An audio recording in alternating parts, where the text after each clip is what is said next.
आदाब, मैं हूं पार्लियामेंट से सफदर रिजवी। आप देख रहे हैं लाइव एक्सप्रेस चैनल। आपसे गुजारिश है कि इस चैनल को सब्सक्राइब करें, लाइक करें, शेयर करें और कमेंट करें। अब देखें एक अहम खबर। क्या केंद्र की मोदी सरकार आंध्र प्रदेश के मुख्यमंत्री चंद्रबाबू नायडू और बड़े औद्योगिक घरानों के मुकेश अंबानी और गौतम अडानी को लाभ पहुंचाने के लिए वक्फ एक्ट में संशोधन करना चाहती है, क्योंकि इन सभी का वक्फ की जमीनों पर कब्जा है। महाराष्ट्र में मुकेश अंबानी ने वक्फ की जमीन पर एटिलिया महल बना रखा है, जबकि आंध्र प्रदेश में सरकार ने वक्फ की जमीनों पर कब्जा कर रखा है। इतना ही नहीं, बल्कि भाजपा के ढेरों नेताओं ने वक्फ की जमीन पर कब्जा कर रखा है। उन्हें संशोधन से बड़ी राहत मिल सकती है। कानून के जानकारों का मानना है कि वक्फ की गई संपत्तियां हमेशा वक्फ की संपत्ति रहेगी। भले ही कितना संशोधन कर लिया जाए, उसे बेचा या खरीदा नहीं जा सकता।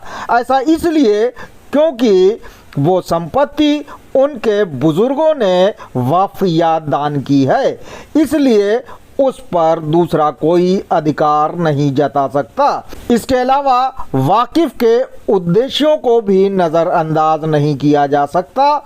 उसने जिस उद्देश्य या मकसद के तहत वक्फ की संपत्ति को वक्फ किया है, उसे उसी मकसद के तहत इस्तेमाल किया जाएगा।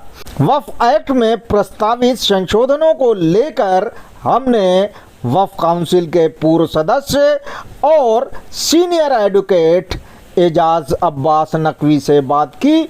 उन्होंने बहुत से राज फाश किए और महत्वपूर्ण बिंदुओं पर रोशनी डाली।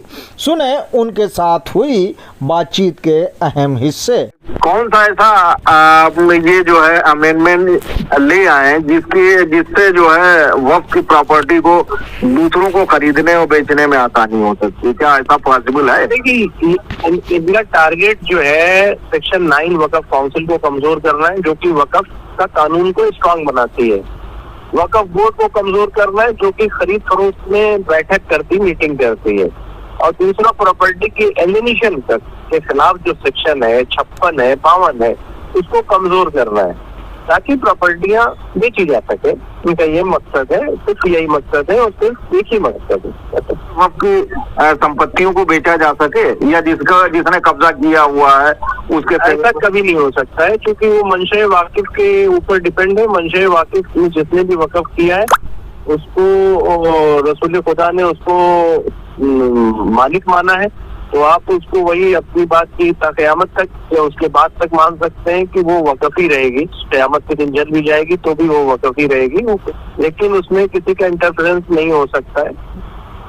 अच्छा, एक बात और आ रही है कि सरकार अडानी और अंबानी को के फेवर में कुछ फैसले करना चाहती है। अडानी को जगह जगह गोदाम वगैरह के लिए जो है अलॉटमेंट करना चाहती है, बहुत सारी वक्फ प्रॉपर्टी जो देश के हर कोने में है। दूसरी तरफ अंबानी का है कि उनका एक महल बना हुआ है बम्बई के एंटीलिया नाम से कोई है, जो वक्फ की जमीन पे है। दोनों की हमारे ख्याल से आपको जानकारी होगी, तो इसकी थोड़ी सी। देखिए, सबसे बड़ा जो वक्फ है वो है विशाखापट्टनम में शाह अलीउल्लाह दरगाह। इसका 16,556 जो है एकड़ 16,556 एकड़ जमीन है, जो कि विशाखापट्टनम की पूरी डिस्ट्रिक्ट की 80% आबादी के ऊपर वो वक्फ प्रबंध करता है। उसमें एनटीपीसी भी है, गवर्नमेंट की रेलवे भी गुजरती है और वगैरह वगैरह वगैरह गुजरते हैं। लेकिन उससे फायदा वहाँ के वक्फ बोर्ड, आंध्र प्रदेश वक्फ बोर्ड, क्योंकि अभी पहले तेलंगाना और आंध्र प्रदेश था, तो फायदा होता था। इसमें सरकार को बड़ी परेशानी होती थी कि पैसा हर बार जो है उनके बड़े बड़े डिपार्टमेंट वक्फ बोर्ड के पास जा रहे हैं और वहाँ वो ऐसे लोग ब्लैकमेल करते थे, पैसे लेते थे। उसके बाद एक दूसरा वक्फ है हैदराबाद का ही, जिसका नाम है शाह वली दरगाह। जो कि बंजारा हिल में है, और जो 54 एकड़ जमीन है, जिसमें आंध्र प्रदेश हाईकोर्ट ने 2012 में ऑर्डर पास किया था स्टे का। फिर उस स्टे को उन्होंने ऑर्डर फाइनल किया 2016 में, बोला ये वक्फ है। किसने? दो पंडित जजों ने बोला ये तो वक्फ है 54 एकड़ जमीन। और उसमें लैंको बिल्डर्स, इंफोसिस और तमाम अडानी का भी ऑफिस है, टाटा का भी ऑफिस है, महिंद्रा का भी ऑफिस है। और उनको इन ऑफिस बनाने के परमिशन किसने दिया था? चंद्रबाबू नायडू ने। और इस वक्त की जो है वक्फ बोर्ड मेंबर था, इसका साला बलाला, जो साला है इसका नाम है बलाला, वो भी एमएलए था, तो वो भी मेंबर था। तो इन लोगों ने भी उसमें कुछ कोताही नहीं किया। हालांकि दिखावे के लिए आंध्र प्रदेश हाईकोर्ट में अपील किया था, अकबरुद्दीन ओवैसी ने अपील किया था, और 70 और लोगों ने अपील किया था, लेकिन कभी भी अकबरुद्दीन ओवैसी का वकील अपील नहीं किया। मैं बड़ी जिम्मेदारी से बात कर रहा हूँ, क्योंकि मैंने देखा है पूरा रिकॉर्ड।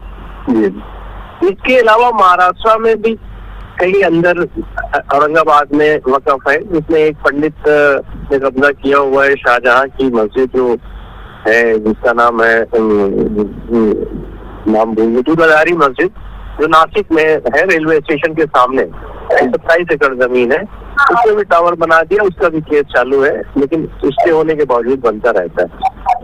उसके बाद में महाराष्ट्र में बम्बई में सैकड़ों ट्रस्ट है, जिसमें एक है अंटिलिया, जिसमें महाराष्ट्र वक्फ बोर्ड ने सितंबर 2018 को बोला था कि ये वक्फ है। उसमें मैं खुद पिटिशनर बायसियत सेकंड पिटिशनर हूँ, क्योंकि वकील का हमको समझ में नहीं आता था। 2007 का मैटर है, उस वक्त मेरी 27 साल उम्र थी, तो जितना हो सकता था हमने किया। लेकिन 2018 में जब मैं वक्फ काउंसिल मेंबर था, 2018 की जनवरी-फरवरी में मैंने एफिडेविट फाइल करवाई कि ये वक्फ है। और वो वक्फ होने के बाद पूरा बवाल हो गया बॉम्बे हाई कोर्ट में, और जजेस ने इधर उधर देखने लगे वगैरह वगैरह। लेकिन फिर ये हुआ कि जब सुप्रीम कोर्ट में इनका केस पेंडिंग है, अंटिलिया और मुकेश अंबानी का, तो वो यहाँ कैसे आ गए? तो उन्होंने कहा आप सुप्रीम कोर्ट की हियरिंग जब तक ना हो, जब तक इसको आप स्टे करके रखिए। हमको भी कोई ऑब्जेक्शन नहीं, सुप्रीम कोर्ट जो है बड़ा है भाई, वो जो देखेगा देखेगा। ऐसे 4 और केस बड़े, उससे भी बड़े सूरत में है, जूनागढ़ के नवाब की प्रॉपर्टियां हैं, जो उनके बंगले वगैरह हैं, और अलीपुर यानी कि अपने मुर्शिदाबाद के जो शिया नवाब थे, उनकी कोलकाता हुगली में जमीन है, इमाम बाड़े हैं। तो अब मुसलमान चोर है तो हम क्या करें? वक्फ का कोई जिक्र ही नहीं कुरान में है। वक्फ का मतलब है फुल स्टॉप, रुक जाना, यानी कि अल्लामा जमीर साहब ने अगर वक्फ किया तो रुक गई वो जमीन। कयामत आपका जैसा कहना, मेरा कहना कयामत के बाद थी, तो यही फर्क। वो हमेशा वो अल्लामा जमीर की रहेगी, वो खुदा के लिए वो जुड़ गई है। लेकिन कुरान में इसका जिक्र नहीं है। इसका तो जिक्र है कि एक अबू ताहा करके थे साहबी, उन्होंने कहा कि मैं जमीन कुछ अपनी औकाफ करना चाहता हूँ। तो रसूल खुदा ने कहा कि आप अपने रिश्तेदार, नातेदारी या अड़ोस पड़ोस के लिए इसको दे दीजिए और कह दीजिए कि आपकी फैमिली को कि वो वापस नहीं ले। इसी तरीके से उमर आए, उनके पास में प्रॉपर्टी थी, तो हजरत उमर का कहना था कि मैं वक्फ मतलब देना चाहता हूँ मुसलमानों को। तो कहा इसको बहैसियत लिख करके दो कि ये वापस नहीं होगी, लेकिन उनके लड़के ने वापस ले लिया था वहां से। तो वो मतलब कुरान में इसका जिक्र नहीं है, सहाबाओं के जरिए होता है। सीधा सा सवाल ये पूछ रहा हूँ कि एक आरोप सीधा मुस्लिम समाज पे और गवर्नमेंट पे लगाया जा रहा है कि 1995 में यूपीए गवर्नमेंट ने असीमित अधिकार दे दिए। क्या आपको ऐसा लगता है कि यूपीए गवर्नमेंट ने असीमित अधिकार दिया 1995 एक्ट के जरिए? नहीं, कोई असीमित अधिकार नहीं है, ये फ्रॉड है। असीमित अधिकार नहीं, कोई असीमित अधिकार नहीं।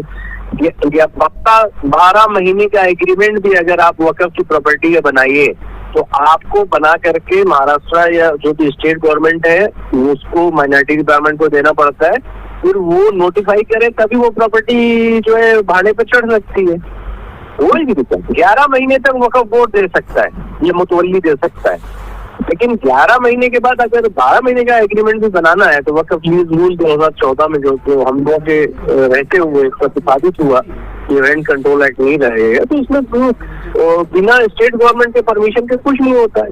वक्फ बोर्ड मेंबर भी बिना स्टेट गवर्नमेंट के नहीं बनते, तो असीमित कहाँ से हो गया? एजाज साहब 1995 1913 में क्या ऐसे अधिकार दिए गए जिसको ये सरकार वापस ले लेगी तो संतुष्ट हो जाएगी और इसे लगेगा कि जो है यूपीए गवर्नमेंट ने जो अधिकार दिए थे वो खत्म हो जाएंगे। मोटे तौर पर जो लीज नहीं करने का अधिकार था वो वापस लेना चाहती है। जो बेचने के खिलाफ कानून है वकफ का बिक नहीं सकता है, उसको वापस लेना चाहती है, ये भी करना चाहती है। जो डेवलपमेंट का परमिशन बिना स्टेट गवर्नमेंट के, बिना वकफ बोर्ड के कोई प्रॉपर्टी डेवलप नहीं होती थी, लेकिन अंदर से चोरी चकारी से अपना वसीम रिजवी फर्जी साइन करके प्लान बनाई थी, तो वो अलग बात है। लेकिन कानूनी तौर पर वकफ बोर्ड को पावर था कि बिना उसकी मीटिंग के वो दी नहीं जा सकती है किसी को डेवलपमेंट करने के लिए। और अगर उसने डेवलपमेंट का प्लान पास करा दिया है तो सुप्रीम कोर्ट के भी, हाई कोर्ट में तो ये रूलिंग थे कि फिर नगर निगम नहीं जाया जा सकता है, आप डायरेक्ट उस पे प्लान को इंस्टीट्यूट करिए। तो वो सबको अंकुश ये कर सकते हैं और कर रहे हैं। और उन्होंने कंसल्ट भी किया था 2018 में मतलब को खत्म करने या उसको डायल्यूट करने के लिए, मीटिंग में मैं मौजूद था। अगर एजाज साहब अगर वक्फ बोर्ड को खत्म भी कर देंगे तो भी ये मुस्लिम प्रॉपर्टी है, मुस्लिम समाज की प्रॉपर्टी, इसे कोई ना कोई संस्था या कोई ना कोई बोर्ड या कोई ना कोई संगठन इसकी देखरेख तो करेगा। ऐसा तो नहीं खाली छोड़ दी जा सकती है। नहीं, इनके वक्फ बोर्ड खत्म करने से कुछ नहीं होने वाला है क्योंकि अगर मेरे पुरखों ने कोई जमीन दान किया है कि यहाँ पर मुसलमान दफन होंगे, या कोई जमीन दान किया है कि वहाँ पशु पक्षी और कुत्ते दफन होंगे, तो सरकार उस चीज को, मेरी दान की प्रक्रिया को या दान की राइट को या अधिकार को बदल नहीं सकती है, बदल नहीं सकती, क्योंकि वो प्रॉपर्टी मेरी है और मेरी रहेगी। और सरकार ने के पास कोई राइट नहीं है कि मरे हुए आदमी का फंडामेंटल राइट चेंज करे। यही फलसफा भारत समाज को और भारतीय संविधान के मानने वालों को या भारतीय न्याय व्यवस्था को समझ में नहीं आता है कि ऐसा कौन सा राइट है जो मरे हुए लोगों के राइट को भी कयामत के बाद तक, ये कयामत के ऊपर तक, कयामत तक मानने के लिए तैयार है। ये चीज का फलसफा कहीं और नहीं था, ये सल्लल्लाहु अलैहि वसल्लम ने ही इस चीज को आइडेंटिफाई किया कि हाँ भाई, अगर किसी ने वक़्फ़ की मंशा किया है तो उसके मरने के बाद उस चीज को भी पूरा किया जाएगा और कयामत वैसे ही रहेगी। उसके पहले उसमें कोई इंटरफेरेंस सरकारी तरफ से नहीं हो सकता है। बशर्ते ये कि वहाँ कोई चीजें ऐसी रहें जो पब्लिक पर्पज के लिए बने, जैसे स्कूल, कॉलेज, रोड, रेलवे। अगर ऐसी कोई चीजें बनती तभी तब्दीली होगी, अदरवाइज नहीं तब्दीली हो सकती। तो ये चीज तो खुद ही वक़्फ़ ने पहले ही बोल दिया और ये चीज उनके आंखों में कांटा चुभा हुआ है। अच्छा एजाज साहब, क्या ऐसा नहीं लगता है कि हमारे मुस्लिम समाज और मुस्लिम संगठनों, यहाँ तक कि पर्सनल लॉ बोर्ड वगैरह ने लोगों को ये नहीं बताया कि ये हमारे, जैसे आपने बताया कि ये पैतृक संपत्ति है, हमारे बुजुर्गों ने दान की है, और ये ऐसा नहीं कि हमने कहीं से इधर से उठाया उधर से उठाया, इनकी कब्जा की उनकी कब्जा की, जो आज एक्सेप्शन है। समझते कि मुस्लिम समाज के जो लीडरान है वो फ्रॉड है। All India Muslim personal law board fraud है, वर्ड में फ्रॉड कर रहा हूँ, आप ऑनलाइन इसको यूज कर सकते हैं। इसकी वजह ये है कि वही लोग ज्यादातर वक़्फ़ बोर्ड के मेंबर में थे, जैसे जफरयाब जिलानी थे, वो वक़्फ़ बोर्ड के मेंबर थे, वो भी मुस्लिम पर्सनल लॉ बोर्ड के स्पीकर थे। कुछ दिनों तक फारूकी साहब भी मेंबर थे। आसाम में वो बदरुद्दीन अजमल भी मेंबर थे वक़्फ़ बोर्ड के, और वही मुस्लिम पर्सनल लॉ बोर्ड में थे। इधर मुस्लिम पर्सनल लॉ बोर्ड में गुरुद्दीन ओवैसी, असदुद्दीन ओवैसी थे, वो भी मेंबर थे। इन सबों से आप भी पूछिए और किसी बेवा इंसान और औरत से पूछिए कि वो अल्लाह से 2 रुपए मांगती है और मस्जिद के सामने, और जहाँ की मस्जिदों का भाड़ा होना चाहिए 2 लाख रुपए बम्बई दिल्ली में या 1 लाख रुपए, वो अल्लाह से 2 लाख रुपए मांगती है। और उसी मस्जिद यानी वक़्फ़ की जगह पर जो लोग 2-2 लाख का भाड़ा देना चाहिए, वो 2 रुपए मुतवल्ली को देते हैं पर्ची फाड़ करके, बाकी कैश देते हैं 50,000 रुपए दे करके। यानी हमारा कहना है कि 7 लाख एकड़ जमीन होने के बावजूद किसी बेवा को 1 रुपए भी नहीं दिया गया वक़्फ़ बोर्ड ने। तो आप मुतवल्लियों को और उसके साथ में मुसलमानों के रहनुमाओं को और all India Muslim personal law board को फ्रॉड नहीं कहेंगे तो और क्या कहेंगे? और अगर ऐसा फ्रॉड नहीं कहेंगे तो उनकी ये ये सोच जो इंडियन इस्लाम को लेकर के पता नहीं क्या क्या है, ये पूरी फ्रॉड कहलाएगी, क्योंकि ये फ्रॉड उस औरत से है जिसके लिए वक्फ बना है, उस बच्चे को है जिसके लिए वक्फ बना है, उसको 1 रुपए नहीं मिलता, और मरने के बाद एक जमीन पाने के लिए भी वो झगड़ा करता है या करती है। तो आप इनको सिर्फ फ्रॉड कह सकते हैं और ओपनली फ्रॉड कह सकते हैं, लेकिन ये है मुसलमान। आपको भी अच्छा नहीं लगता, रिबा नहीं देता है, या आप इनको सीधे फ्रॉड कहें और हमको भी अच्छा नहीं लगता है। लेकिन सही बात यह है कि अगर उसकी नजरिए से देखें, अल्लाह के नजरिए से देखें, उसके वक़्त को इन्होंने पामाल किया है, तो ये सिर्फ फ्रॉड कहलाएंगे। इनके ऊपर चीटिंग का केस होना चाहिए सभी मेंबर्स के ऊपर, और व्हाइट पेपर निकलना चाहिए ऑल ओवर इंडिया में कि भाई क्या हुआ वक़्त की जमीनों से, क्यों किसी को बच्चों को फायदा क्यों नहीं मिलता है। एजाज साहब, एक सवाल और उठता है, जो लोग सरकार की वकालत कर रहे हैं, सरकार के कदम की, ये अच्छा कदम है, वो एक चीज और कहते हैं कि महिलाओं को वक्फ बोर्ड में उचित प्रतिनिधित्व मिलना चाहिए, अभी कुछ नहीं है, जबकि 2 मेंबर ऑलरेडी हमारे ख्याल से उसमें ऐसे कई बहाने और शगुफे सरकार छोड़ देती है, जैसे वो हज में जो है बेमहरम के साथ में भी जाया जा सकता है वगैरह वगैरह। ये शगुफे इस्लाम को टारगेट करने के लिए इस तरीके का एक हथकंडा अपनाया जाता है। वो अलग उनका एक मसला है, तो उसका कोई सवाल जवाब तो हो ही नहीं सकता है। सरकार एक इंस्ट्रूमेंट है, कानून को पलटना चाहती है, वो पलटेगी, और जो रहनुमा है वो भी सरकार की जेब में है, तो वो भी बोलेंगे नहीं, वो भी उल्टा पुल्टा बोलेंगे। जैसा कि आपकी बातचीत से सामने आ रहा है और कानूनी एंगल से कि सरकार कुछ भी कर ले, वक्फ की लैंड ही रहेगी, उसको बेचा नहीं जा सकता। ये बात तो सही है, लेकिन देखने को कुछ और मिल रहा है। कभी तो वक़्फ बेचा है, शाह अली दरगाह बेचा है, सैयद अली शाह दरगाह बेचा है इन्हीं लोगों ने, जिन्होंने कहा वक़्फ हमेशा वक़्फ रहेगा। एंटीलिया बेचा है महाराष्ट्र में, सूरत में वो नवाब साहब थे जामनगर के, उनकी पूरी प्रॉपर्टी उन्हीं की फैमिली ने बेचा। वो सबका मकसद चोरी का है, तो चोरी करेंगे। इन सबों के बीच में सरकार रहती है जो जिम्मेदारी से देखती है, लेकिन इस वक्त सरकार जिम्मेदारी से नहीं देखती है, बड़ी प्रॉपर्टी को मार्केट में निकालना चाहती है ताकि बिके, खरीद फरोख्त हो, मुसलमान थोड़ा जाया रहे, कमजोर पड़े, इनका शायद लॉन्ग टर्म की मंशा है। तो इस वजह से वो बार बार पाकिस्तान से जोड़ते रहते हैं, वहाँ तो वक़्फ एक्ट नहीं है, वहाँ तो ये नहीं है। अरे वहाँ वक़्फ एक्ट रहने की जरूरत ही नहीं, वहाँ तो सरकार ही है, वहाँ कफन दफन का प्रोविजन ही है उर्दू में और अरबी में, ये म्युनिसिपल कॉर्पोरेशन ही करेगी। हमारे यहाँ वक़्फ बोर्ड कब्रिस्तान संभालता है, लेकिन पाकिस्तान बांग्लादेश में तो नगर निगम संभालता है कब्रिस्तान।